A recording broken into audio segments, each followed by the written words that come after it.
the effort that you put in months ago is what is showing up like on that day, in that moment. Hour of swimming, followed by 4.5 hours of cycling, and then 4 to 5 hours of running. I know for a fact that other people have had to deal with a lot harder things in their life than I have.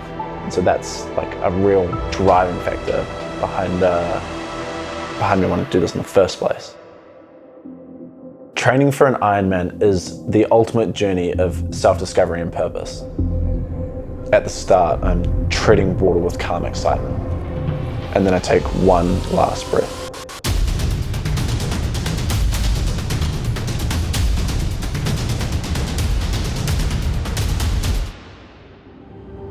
Delayed gratification, that's something that I really subscribe to. You're gonna have to work and endure and go through highs and lows.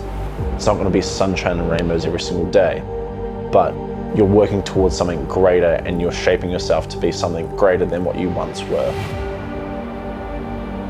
You know, you start out doing this training and you're like, there's no way I can do that session, or there's no way I'll ever be able to achieve this thing. And that sense of doubt is really exciting because it means you're doing something just hard enough to make you work for it. Wading into the water's cold. I can feel the rocks through my toes, and we swim out to the buoy and everyone's like all up in a line. So you're getting ready for that first stroke, but you've still got to execute and deliver on a promise to yourself, which is to enjoy the moment, live in the moment, be present. All of those thoughts pre-race just dissipate immediately.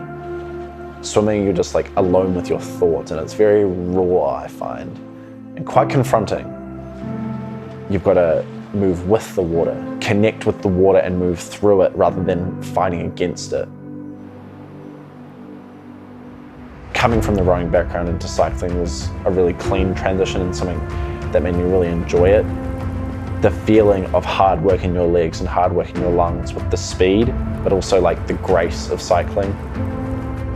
The satisfaction of riding on a quiet road with nature going by me is like unparalleled. Running in particular in an Ironman is the great equalizer. The final piece of the puzzle, you know, you've done your swim, you've done your rake, but now you've got to run after all that. There's a saying, ride for show, run for dough. You can do a seamless swim and bike, but at the end of the day, you've still got to run a marathon at the end of the race. And if you don't pull that out, it can turn a really good day into a really bad day really fast. Initially, it was the hardest for me to get motivated for. I struggled on the run because the difference between a strong runner and a weak runner is so pronounced. And so doing a lot of runs out on the trails in the forest where it is technical and it puts a lot of fatigue and strain on your legs, I found that really beneficial and really enjoyable, being out in nature and running through the trees as opposed to on tarmac.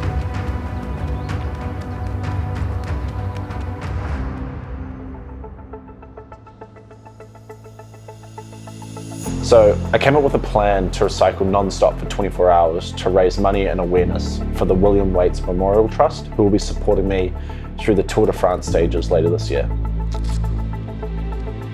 I planned for the ride to be a few weeks after the Ironman and just really continue training through Ironman block, post-Ironman recovery, and slowly increase the volume until I felt I was ready to complete the challenge.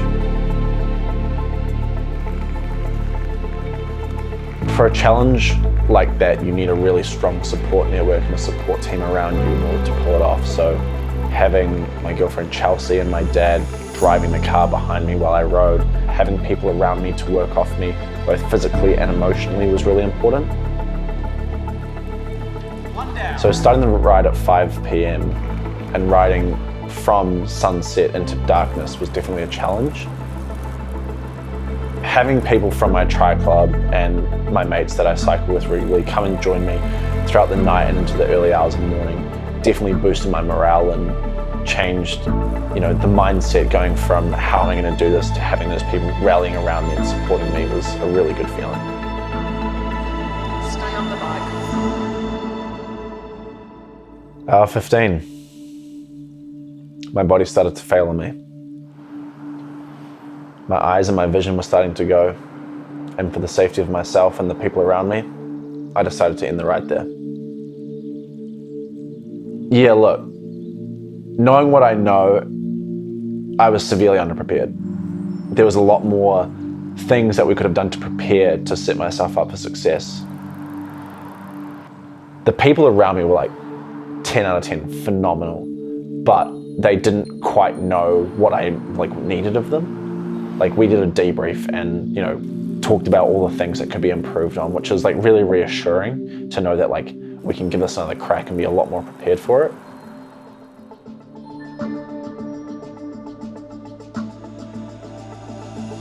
To be able to do what I love in another country, let alone in the high mountains of Italy and France, is something I don't know that I'll ever be able to get to do again. So to be able to experience this with my friends is something that I will remember forever. Training for Europe has been a lot different in the sense that I'm going to be spending a lot of time up in the mountains, which involves a lot of climbing. It has meant a lot of leg strength focus in the gym, coupled with hill focused efforts on the bike. Part of the appeal is to be able to do what I love and experience the thrill of cycling in scenery and areas of the world that are the most challenging and the most beautiful. Like, even the most experienced seasoned cyclist struggles on these hills, and to be able to follow in their footsteps is something that really excites me. I'm definitely not one of the best in the world yet, but maybe someday.